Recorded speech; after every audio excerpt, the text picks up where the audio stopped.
Mm. Hey guys. Okay, so for week 8, we are the clinical supervisor this time, so we gotta discuss what's gonna happen to this imaginary student that has had poor record keeping. They aren't logging their time each day. They let patient requisition papers stack up in their binder, and they have been tardy a few times so far. With those points in mind, we have to discuss the following topics, which I want to discuss the first one, and then hopefully eventually we'll get to the second one. According to the policy and procedure, what would the next necessary step be to take with the student? And I'll start first just to get this ball rolling. Um, for all the tardies, I'm going to do one thing. For all the tardies that they have, they definitely would have to fill out the absence and tardy survey. Is one of the things that I'd mentioned to the student. But I honestly am more concerned about the fact that it's 3 things that they have issues with and not just one. As a supervisor or someone in charge of that one, I'm more concerned about what's going on with the person that it's affecting, like 3 things. So I definitely want to reach out to see if there's anything in their personal lives that's going on that maybe they need to talk to. They need to talk to me as a clinical supervisor. Just to see if there's anything that I could do to help for this person, because I'm more concerned about them and their well-being than the class. That's my thought. Would you guys like to chime in and or go with your own?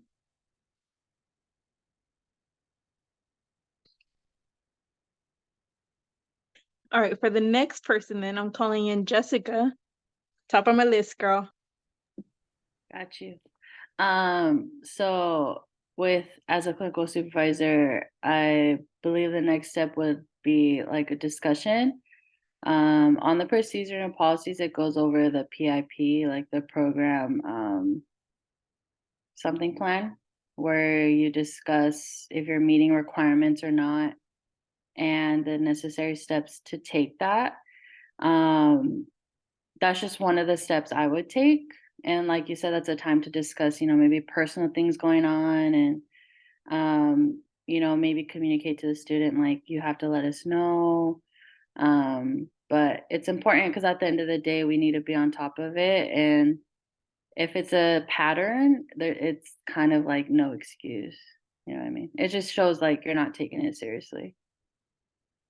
So yeah, that's all I got. I'm glad to see that you like have the same concerns as I do. It's really reassuring. Yay. Elizabeth, do you have anything to say? Yeah, I think like what you said about your main concern was on like the students' well-being and how they're doing. Because sometimes, you can get caught up with like family things and then. But I did write down um failure to have the what was it? Sorry. Um Failure to have the form completed and submitted on Canvas, which was like the timesheet, would result in deduction of their points for their clinical category grade. So that was another thing that I wanted to add. Um, yeah.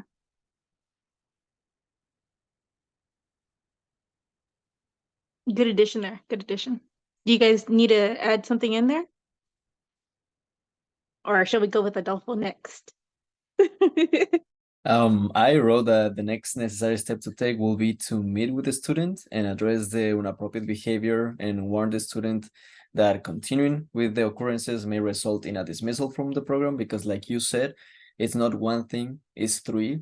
And as well as keeping record is the responsibility of the student, it's also his or her responsibility to communicate with instructors, supervisors, let them know, hey, so I have this situation going on, so they can work with him. And if he or her is just waiting for it to get worse until it catches their attention and they have to talk to him about it, I think is more of a warning. And then if something else happens after the warning, maybe dismissal. Because like somebody said, it's very unprofessional and it reflects poorly not only on him, but on the priorities of the individual. like how serious they are taking it. I'm glad you said that, because that answers the second question to the discussion, where it asks, why is it important that students be held accountable for good record keeping in the healthcare field? Because as you said, it everything reflects on you, what you do or what you don't do. So I really appreciate that. Anybody else would like to add anything? Heidi. All right. I agree with obviously all of you guys. I feel like as a clinical supervisor, I think I would be like strict because I mean we also have the policy and procedure like all laid out for us. And it says all of there and it says the standards of disqualification and it's all laid out. So and for you to be in the program, to be given an opportunity, you really have to take it seriously. And they stress it enough to us as students. They stress it enough like what's important and everything, what you need to do to be successful in this field. And also it shows professionalism in your character. So if you can't even take responsibility as a student, what more as like a worker or in that field. So I would say I would be even strict. I mean, it would go straight to dismissal, I would say. Because it's already been like a few times. It's not just one thing.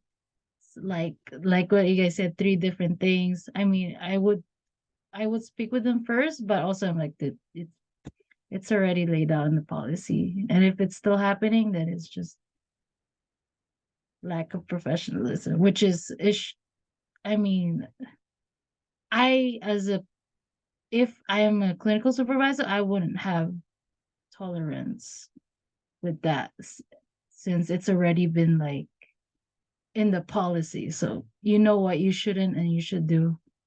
So that's me. So you're saying that the policies serve as like a first warning, and then if he's doing Yes. it so much and in three different things, that's Yeah. just like, dude, you're overdoing it. Yeah, because like what Professor Steele has been saying, like the policy, the procedure and policy and everything, it's like our Bible, basically. Like you have to know it from first page to the end. And if you know what it says there, and obviously even without that, I mean it's just like kind of like common sense. If you're trying to be in this career and there's some expectations and you know you're not meeting them like multiple times, it's different with just once or twice. Obviously, like there's some circumstances that can happen. Like we can't be perfect. But also if it's like three different things multiple times, it's just like I wouldn't tolerate it. Yeah, I actually agree. Yeah. Tough love, but I actually do agree. Like at a certain, at a certain It's all point, tough like you love. have to. I mean, we have the paper, as you said. We also have the discussion with the professor for sure. And if it still continues, that doesn't look good on you as a student in this program. And technically they've been, I mean, we're just in our first semester and they've been saying it every week in Mhm. every discussions and every meetings because that's how important it is. And I mean, like they shouldn't even be repeating it that much because we should be knowing that already. But they repeat it because that's how important it is. And we should also take that into consideration that if they're putting that much effort to like keep reminding us as adults, we should like already know this. Mhm. Like that's Anybody else like to add anything? Rocio? Yeah, I agree with like everyone kind of all have the same idea. Yeah, and we do have the policies and procedures, so that is kind of like a first warning. For me as a clinical supervisor, I would try to check on their well-being, try to see like if they're okay. Like, yeah, we have been told everything, but just maybe the student like that 1 week or they had an event that they didn't know, or like that like let's say someone passed in their family, or and we just don't want them to talk to them, be like, hey, what's going on, and then they kind of get scared and drop off the face of the earth and then not come back. So I don't know, just kind of like talk to them, see how they're doing. If they don't get it together after that, or maybe they're just lazy, and then they get it together. Yeah, I think everyone else covered pretty good points, but I think definitely talking to them before we have to take it to extreme measures and be like, okay, you're cut, like you're just done. Don't come back, or before dismissing them. I think, yeah, checking on their well-being is definitely very important. Pretty much. Yeah. I'd also like to like put in like I would want to see what their previous behavior was. Was this just recent? Was it in the past? Was this like did this start up in the past couple days or what have you? And then if it's in like an obvious pattern and we've already discussed it, I definitely would like to take the next step in seeing if anything would either motivate the student or just dismiss this student entirely. That's so bad to say that. I feel like we're cutting a person. But yeah. Does anybody else have any last thoughts, any things to say? No, that's it. All right, we're gonna end this discussion.